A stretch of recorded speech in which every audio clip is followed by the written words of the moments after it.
Assalamualaikum warahmatullahi wabarakatuh.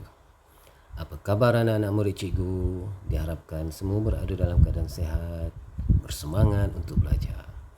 Hari ini bersama-sama dengan cikgu akan menerangkan cara-cara membina ayat mudah.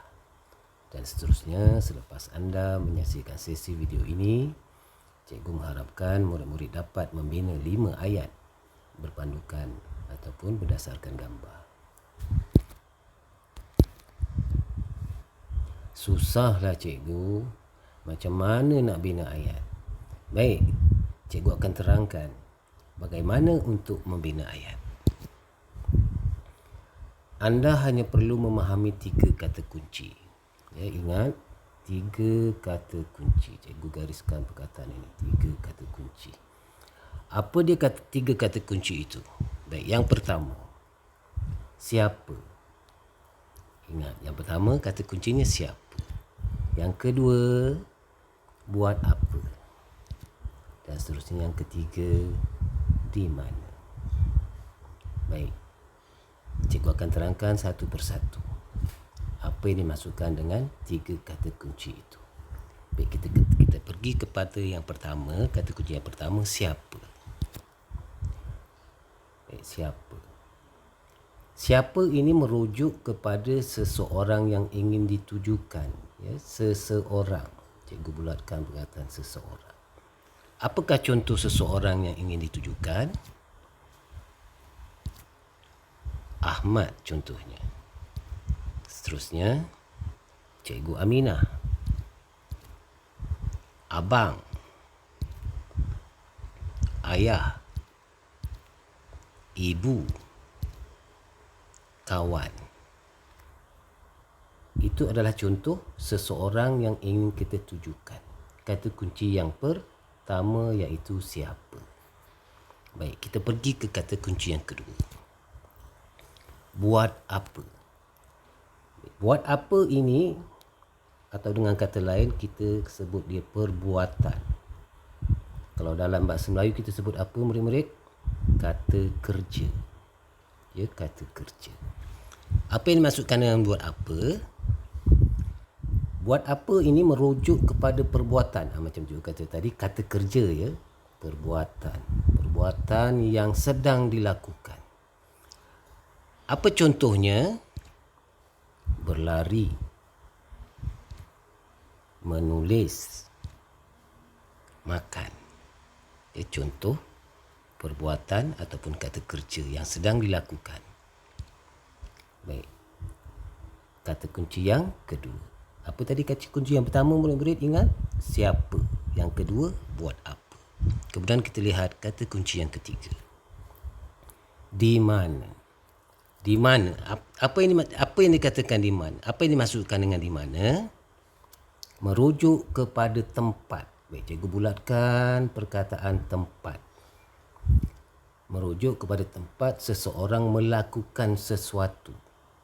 Kalau contohnya tadi, berlari, makan, di mana? Okay, apa contoh? Contohnya di ruang tamu. Di tepi sungai. Cuba kamu fikirkan contoh yang lain. Ya, di depan sekolah. Lagi murid-murid, di halaman rumah. Seterusnya, di luar kelas. Seterusnya, di dalam kelas. Baik. Boleh ingat tak 3 kata kunci tadi?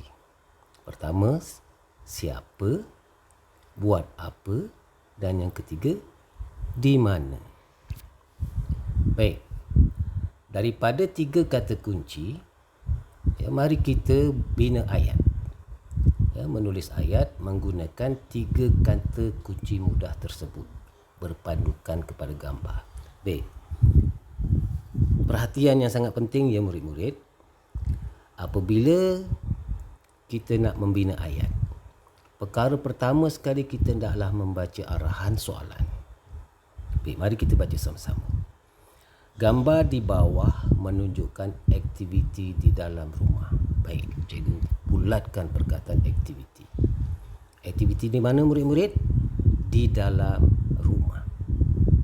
Baik. Baik, tempat telah pun disebutkan di dalam rumah. Tulis 5 ayat yang lengkap tentang gambar di bawah. Baik, cikgu bulatkan lagi.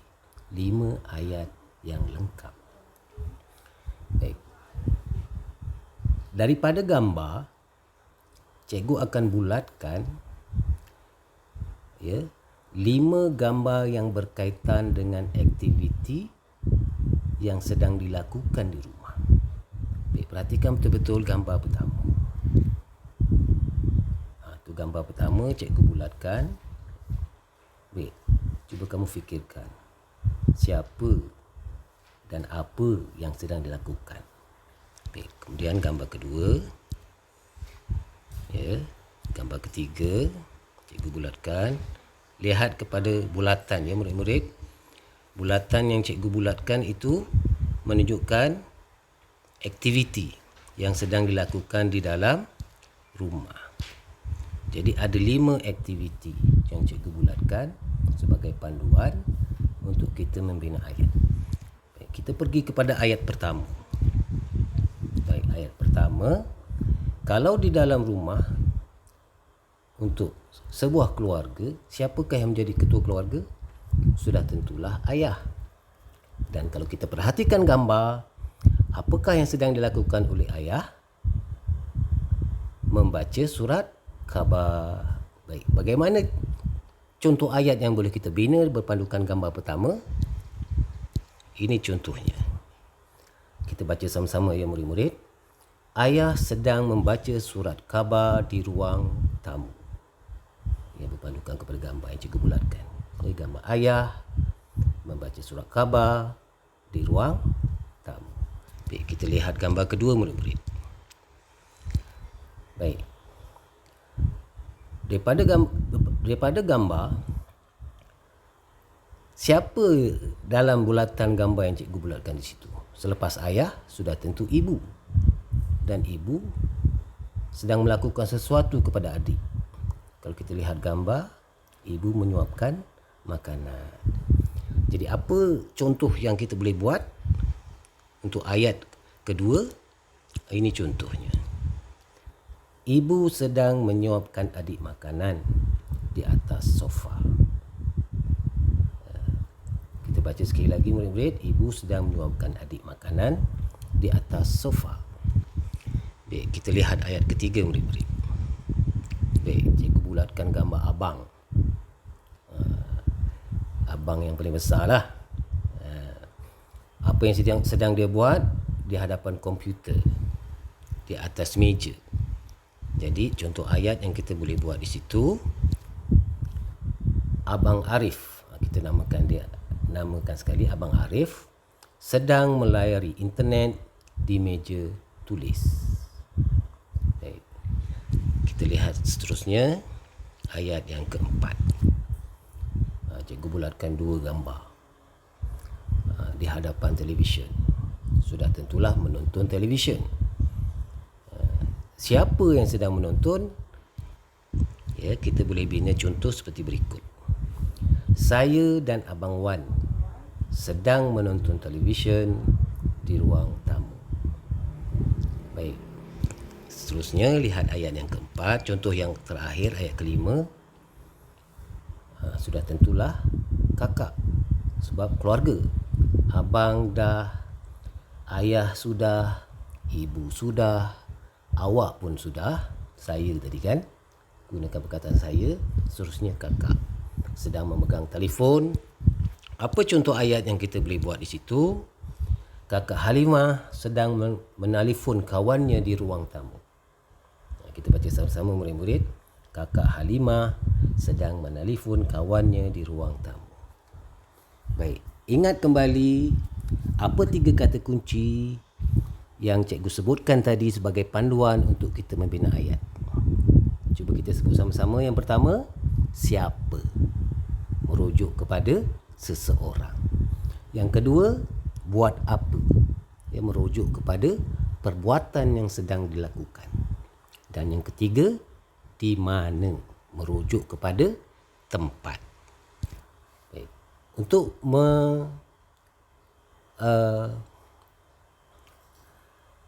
menilai kepahaman kamu, ya, cuba bina ayat kamu sendiri berpandukan kepada gambar. Dan gunakan kata kunci yang telah cikgu ajarkan tadi, iaitu siapa, buat apa, dan yang ketiga, di mana. Dan cikgu telah pun bulatkan 5 gambar. Cuba perhatikan, ada 5 gambar. Gambar pertama, kedua, gambar ketiga, gambar keempat dan gambar kelima.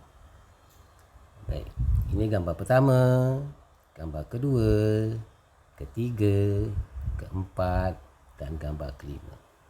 Baik, daripada setiap gambar, cikgu gunakan perkataan sebagai panduan untuk kamu bina ayat. Baik, nombor 1, gambar pertama, cikgu gunakan perkataan buku. Ya, gambar kedua, gambar. Ya, untuk gambar ketiga, cikgu bagi kata kuncinya meja. Gambar keempat, mengecat. Dan gambar kelima, cermin. Baik, daripada 3 petunjuk perkataan yang telah cikgu berikan, cuba kamu bina ayat kamu sendiri. Selamat mencuba.